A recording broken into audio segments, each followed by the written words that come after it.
Hey, welcome to Physical Embodiment Studio. I'm Courtney Sproles, a certified personal trainer, and I want to give you some information about how to make an exercise harder without increasing weight. So you might be limited in supplies or be working body weight or just have one pair of dumbbells and you don't have that many options. And you might be curious, how can I make this harder without adding more weight?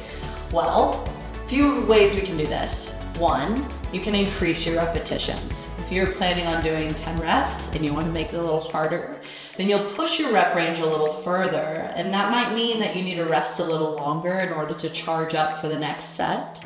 Or that might mean you experiment with your rep ranges a little bit and you go to the capacity that you know you're able to go to.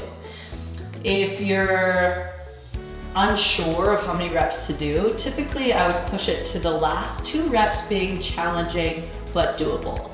So if I can easily get through a set of 10 reps, then maybe I'll push it a little bit and add another couple of reps to see what my limits are. Okay, so one way is to increase reps. Another way is to play with tempo. Maybe you think that speeding up an exercise will make it harder. Sometimes the opposite is true, where we can slow down the movement and make it more challenging based on time under tension, right? So I'm slowing down on the way down and slowing on the way up. Or maybe I slow on the way down and power on my way up, okay? So you can use tempo to make the exercise more challenging. So another way to experiment with that, again, like I said, slow on the way down, exhale to push up, powering through.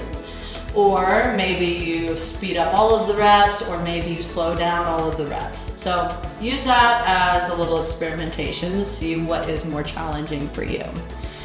The next one would be pausing at certain points in the exercise, particularly the challenging part of the exercise. So let me give you a lunge, for example. You're grounding 1 foot forward, 1 foot back. I could go through this all day, no big deal. But if I use the power of my mind to connect to the muscles and I pause at the part of the movement that's most challenging for me right here, this is the most challenging, then I can use this time under tension to really build up heat and connect to mind to body, and then I lift up, okay? So again, we can slow it down and then power up, or we can slow it down on the way down, pause, and then slowly lift up, using tempo and holds to make it a little more challenging.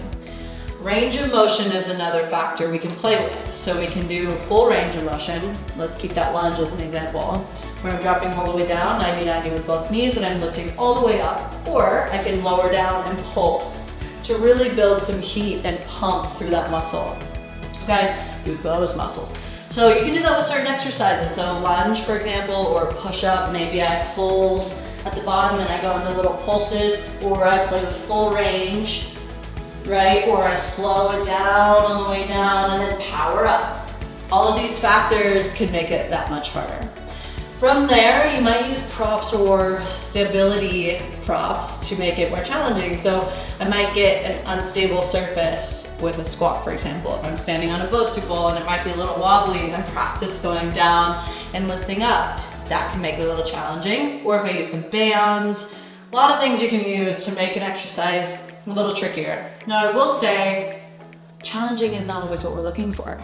Sometimes we want to go through the movement nice and simple and easy to make sure that we really have it down and we got the right muscles firing before we progress. So please know your body and know what progressions feel safe and comfortable for you in order to push your limit to the point where you start to build strength or power or strength or confidence, okay?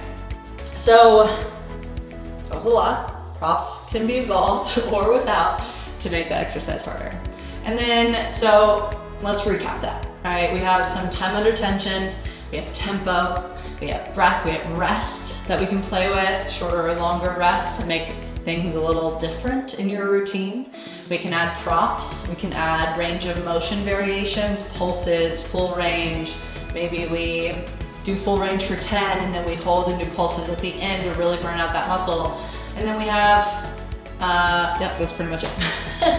So those are the few tips and tricks that I like to use in order to make the exercise a little juicier, a little spicier, if that's what my body needs at the time. So always honor your body, always know your limits. Please feel free to leave any comments. If you have any fun tricks you like to use, leave them below, and I will see you next time.